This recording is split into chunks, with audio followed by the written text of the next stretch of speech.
CRTত সহকাৰী অধ্যাপক 483 গৰাকী যুৱক যুৱতীক আমি নিযুক্তি দিব পাৰিলোঁ।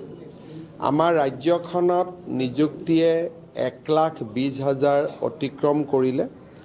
অহা 10 অক্টোবৰত প্ৰায় 40,000 নিযুক্তি সম্পূৰ্ণ হ'ব। ADREৰ পৰা পুলিচ কনিষ্টবলৰ পৰা SIৰ পৰা শিক্ষকলৈকে। আৰু 10 অক্টোবৰত আমি আশা কৰিছোঁ যে 1,60,000 দেওনাও আমি পাৰ কৰিম। আমাৰ নিৰ্বাচনৰ সময়ত 1 লাখৰ প্ৰতিশ্ৰুতি আছিলে, কিন্তু আমি আজি 1.5 লাখতকৈ অধিক নিযুক্তি সম্ভৱ কৰি তুলিব পাৰিম বুলি আমি বিশ্বাসী।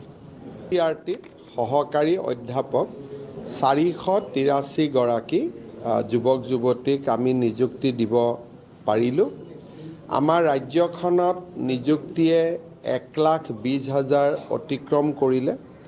অহা 10 অক্টোবৰত প্ৰায় 40,000 নিযুক্তি সম্পূৰ্ণ হ'ব। ADREৰ পৰা পুলিচ কনিষ্টবলৰ পৰা SIৰ পৰা শিক্ষকলৈকে। অক্টোবৰত আমি আশা কৰিছোঁ যে 1,60,000 দেওনাও আমি পাৰ কৰিম। আমাৰ নিৰ্বাচনৰ সময়ত 1 লাখৰ প্ৰতিশ্ৰুতি আছিলে, কিন্তু আমি আজি 1.5 লাখতকৈ অধিক নিযুক্তি সম্ভৱ কৰি তুলিব পাৰিম বুলি আমি বিশ্বাসী।